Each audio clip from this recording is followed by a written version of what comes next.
Kara Zor-El escapes the dying planet of Krypton. She is delayed on her way to Earth. When she gets here 24 years later, she becomes Earth's newest hero, Supergirl. Welcome to the Krypton Report, a Supergirl podcast brought to you by Southgate Media. I am your host, Tyler Patrick. You can find me at JTYPatrick on Twitter. So let's get started on what's going on today in the world of the Kryptonians. And welcome back to the next episode of The Last Daughter of Krypton. Today's a special episode, because here again with me in the fortress, none other than the beautiful, amazing, my wife, Miss Jania Patrick. Welcome, Jania. Hello. Thanks for having me back, Tyler. No problem. So, we're going to kick off this episode. We've had some time to digest and think about things. We've had some time to do some more reading and looking into things. But we're going to talk about what's your reaction, your takeaway from the trailer? I really enjoyed the trailer a lot. The first thing that comes to mind is we are finally seeing a female superhero character that you can be proud of. You know, that women around, the States and the world can be proud of and say, you know what, she's actually standing up for what we want to see in a woman. It is really cool to think about, because this isn't something we touched on before, but like, on Arrow, you have Canary and Black Canary, who are kind of like sidekickish almost characters. And this is, a full-fledged female-led show where she's the main focus, the main character. Yeah, definitely. I mean, I feel like even sometimes the Canaries are a little bit more like, for lack of a better term, they can be a little more sexualized, Yeah. But with the Supergirl character, it feels like they're taking her away from that, and they're making it about her strength and about who she is. And I think that that's important for girls and women, young women today. You mean she's not going to magically show up on Arrow and meet up with Oliver and then go off and have times together like every other woman who shows up on Arrow does? They all end up with Oliver at some point. For a man who gets a lot of women around and a lot of attention, he sure seems depressed. But that's another podcast. I think we discussed that on Flash Arrow Power Hour, about how Oliver seemed to make friends with all the ladies. Yeah. But, one thing I caught where we were recently rewatching the trailer is there's really quick cut scenes and slowing them down. It looks like Superman takes his cousin to the Danvers family, and you see Dean Cain and Helen Slater really fast. It's like he's taking her there, so it makes you wonder if he knows them, how he knows them, what that past is, that he's entrusting his cousin to be raised by them instead of, in some versions of the comics, he takes her to Mom and Pa, but usually she's a little older when she shows up. In this, she's showing up as a child and not a teenager. So it's definitely going to be, I think, more of an amalgam story with some originality into it of her story. I really like that, actually. I mean, I'll be honest with you, I wasn't sure how I'd feel if they brought up Superman in general when it comes to this new Supergirl TV show, but I really like it. I like him being in the background so far, from what I've seen on the trailer and everything like that. I think it's really cool, and it adds that element, because let's face it, you don't really want Supergirl without Superman. Period. You want Superman to be a part of the storyline, some way, somehow. That's where she comes from, basically. That's her family. That is an interesting thought. Now, what is your feelings and thoughts towards if this show does or doesn't cross into the Flaro universe? For lack of a better term. Flaro. Flash, Arrow, Legends of Tomorrow. Honestly, I don't think it needs to be a part of that. I feel like there's so much going on with that universe already.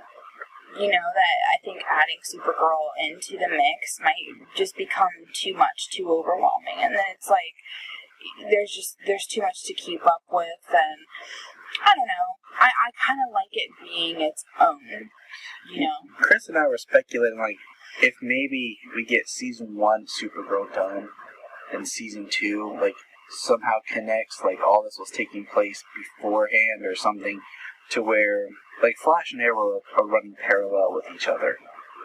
But with Supergirl, like, I debate back and forth because I love the idea of her kind of cutting her own cloth, being her own show, not needing any kind of connectivity. But at the same time, I would love to see her interact with Flash. So it's a very interesting kind of conundrum, because in some ways I want to see it, but there's a lot of questions that would raise as far as with Superman, if he's been in existence. Because in this kind of universe, it seems like Oliver kind of came out as the first superhero. Right. And they haven't really alluded. I can't remember. They haven't alluded to Superman at all, have they? No, because their rules is they're not allowed to reference Batman or Superman, Metropolis, or Gotham. Anything like that. Even Kara in this show is in National City, I think it is. So she's not even in Metropolis. Oh wow. So I'm right now. I'm kind of at this stalemate where I'm like, I can rationalize either way of what I want to see as far as where she gets placed. And I've kind of been on the fence about with Superman being part of it or not. We'll just see how it plays out. I'm just happy to see the show, and I'm more and more excited. Like, I know I do Before the Bat, the Gotham podcast as well, but at the same time, this show's going to be on the same time as Gotham, and if I have to watch one in real time, I'm going to lean towards this one, Yeah, I do have to say, like, I'm very excited about this show. To me, this is like a combination of, like, Smallville kind of style, where it's like upbeat and happy sometimes, and like just really fun. It seems like it could be really fun. Yes. And then it might have some serious tones like Arrow and Flash.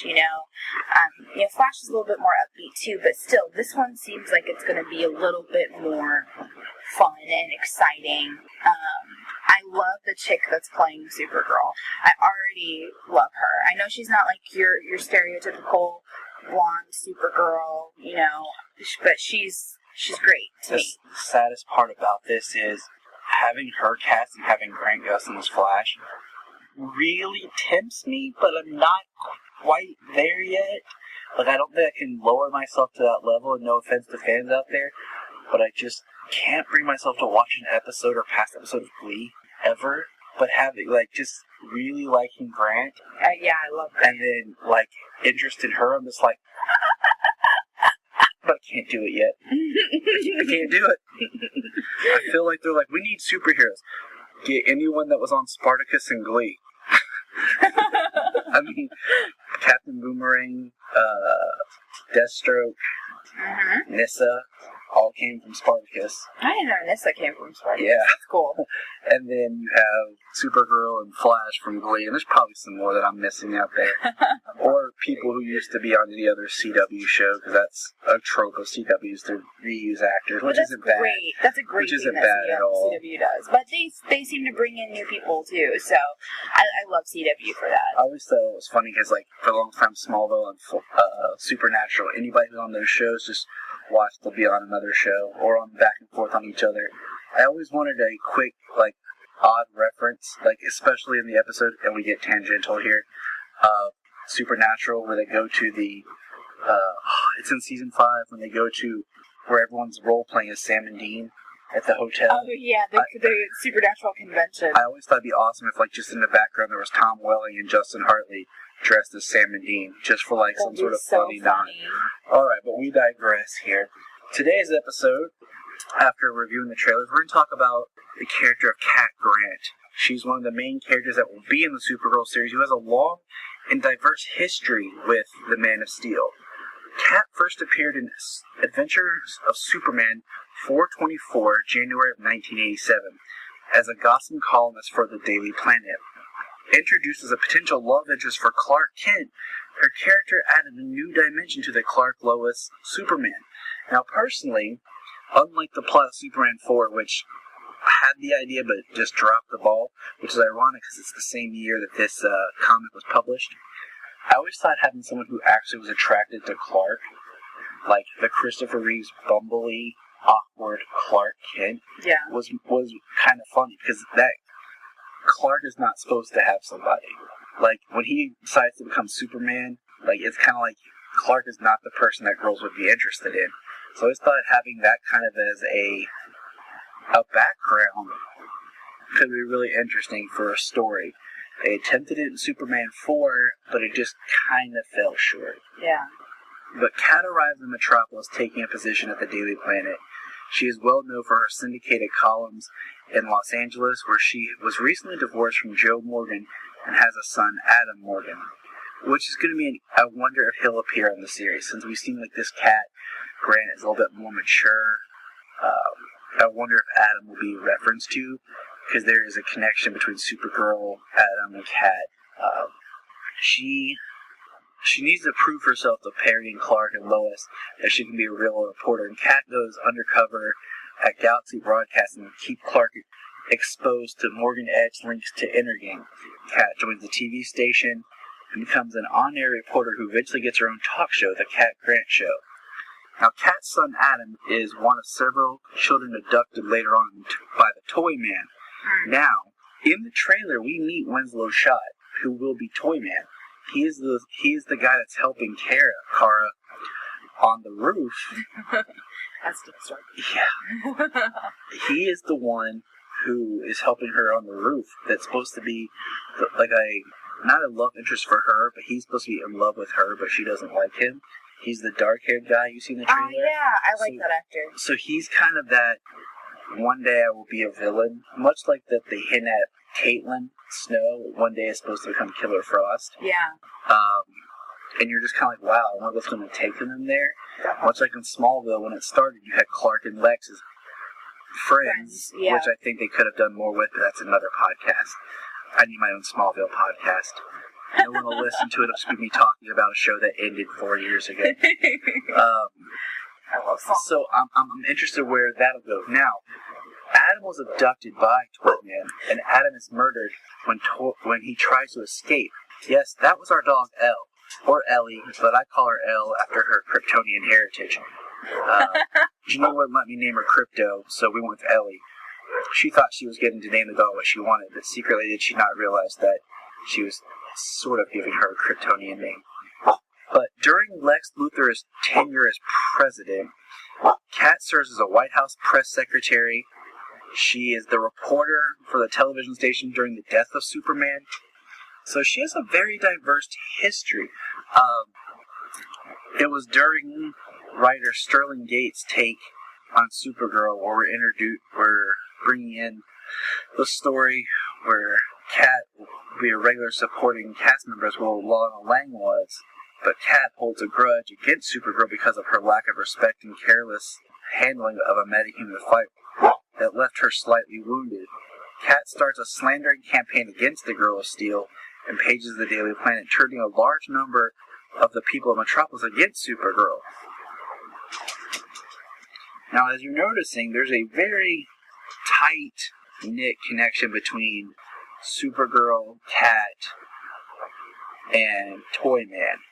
This recurs again and again with Adam, her son, Toyman, in different comics and different storylines, especially in one involved where they go after the doll maker, who supposedly was part of the murder of her son. Now, the doll maker is interesting because that's a character we've seen a version on Gotham. We saw a version in Arrow Season 2. Now, if this show doesn't connect to Arrow and Flash, we could get to see alternate versions of characters we've already seen on TV. Very cool. And I think the Dollmaker is one. A character that I'd like to see appear on the show because I feel like he didn't get his due in Man of Steel is Emil Hamilton, but that's just another form. Now, Kat never appeared on the animated series. She did appear in Young Justice and was voiced by, how do you pronounce that name, Jania? Because you know people, I can't pronounce names. Masasa Moyo. And she was in the episode Targets and the episode Terrors. That's pretty cool. Now, we know that from the trailer we meet Kat Grant, that she is being played by Calissa Flockhart. And this is another version of Kat. So now what we're going to discuss is the incarnations that we have met of live action. Yeah. Now, recently, Janine and I have watched a couple episodes of Lois and Clark where she was introduced, and we watched Smallville. So, in Lois and Clark, how did you feel about Kat's portrayal? I mean, she was this very overtly pretentious and flirtatious woman. I mean, she was so into Clark, it was crazy, and Clark was just, I think he didn't even really realize how into him she was. Like, it was, that's Clark. Yeah. It's interesting. It's like we said, she was done as a character that was supposed to be toward interesting Clark. And of course, Lois and Clark was more of like a rom-com-esque show with Superman.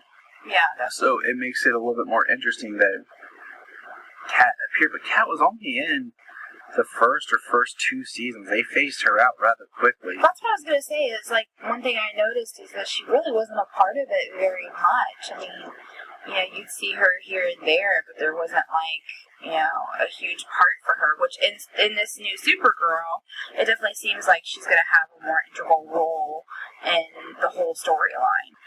She was played by actress Tracy Scoggins, and, I just felt like it's one of those things, like the first season of Lois Clark was one thing, because in the second season they replaced Jimmy Olsen with a different actor, and Kat was gone, and it was just, the character I think was supposed to be the foil to Lois in love with Superman, and then Kat likes Clark, but I think they made her too over-sexualized. They definitely. To where it was almost an offensive character.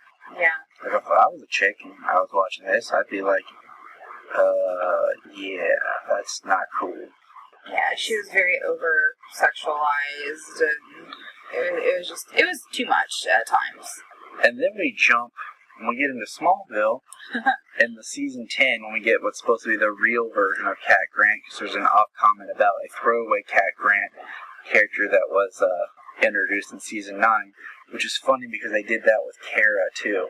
They had a person say she was Kara at the end of season 3, but we got the real Kara in season 7. I think the writers tightened that up, but when we meet Kat in Smallville, she's played by actress Carrie Lynn Pratt, and the version is completely different. Complete opposite side of the spectrum. We're going from Lois and Clark's Kat having like this leopard print dress where she's like, here's the goods, to Kat in Smallville like tank, shirt, sweater, button to the top, pearl necklace, 50s housewife, perky, perfectionist, in her own way, very nerdy, very smart, and yet not common sense smart. Yeah. She's something else, man. She's fun. I enjoyed her character. She's fun and a little annoying, but I think that's the part that she's supposed to play. She's supposed to be this annoying character to Clark, and I find that hilarious. In the episode Shields, where she is all against hating on the superheroes, and she's got Deadshot was hired to, kill her, basically. Mm-hmm. Clark still saves her, and, he doesn't even care that she's leading a campaign against him. But it just shows Clark Kent, like how Clark Kent really is, and I love that. It's awesome. And, we haven't got to finish the season out, but there's more development later on with her character where she gets to really realize what, I even hate saying it just because I wish the Blur stood for and who he was. Yeah, it was okay when they kept it, but, honestly, they could have come up with something. Yeah, the Blur was it went a little too far. Yeah. I know they didn't want to use the big S word, but come on. In retrospect, really? The Blur? Yeah. This isn't Little Rascals, the movie. So we got to see that Cat Grant. Now, in the New 52 run of Superman, Clark Kent left the Daily Planet and joined Catco. It was like a cat.com blogging news source, and he worked for her. They were partners. So now, in Supergirl, we meet Cat Grant, who is the manager of Media Catco Company. We don't know too much of what all it entails, but we know that Jimmy Olsen's employed there as well.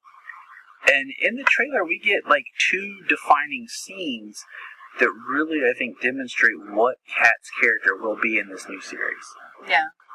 And I think that she's similar to the Lois and Clark cat in the way that she's like this confident, strong woman that, maybe is a little sexualized as well, but I think it's good, I think that she's also going to be this, how do I want to say that? I think she's going to be like a really cool, strong character. A little bit of a pain in the butt, but a little bit of the devil wears Prada. Yeah, definitely. Like, you love to hate her and you hate to love her, so she's just that kind of character. What I wonder is how much of a character will she be a Luthor-esque villain? Or will she be like this, not really a villain, not really, but just this character, like an antagonist character, where she's not like, you don't watch the series like Kat is the villain, she's just the boss of Kara and causes problems. But not like the boss is in like Perry White, where you love Perry. But she creates this different kind of environment. So I'm intrigued about where they're going to go with her. I think Callista Flockhart will play it well. I wouldn't say I'm a huge fan. I'm more optimistic about things, and I'm willing to give her the benefit of the doubt to just see what she can pull off as the character.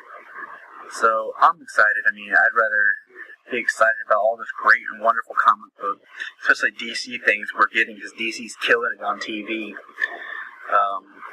They definitely are. So I'm getting jealous because we're talking about Supergirl without him. He's only 4 months, but he might have his first crush. Proud of my son. He's got a crush on Supergirl. What do you fans think? What is your takeaway from the trailer? What's your thoughts on Cat, on Toyman, on Henshaw, on Supergirl?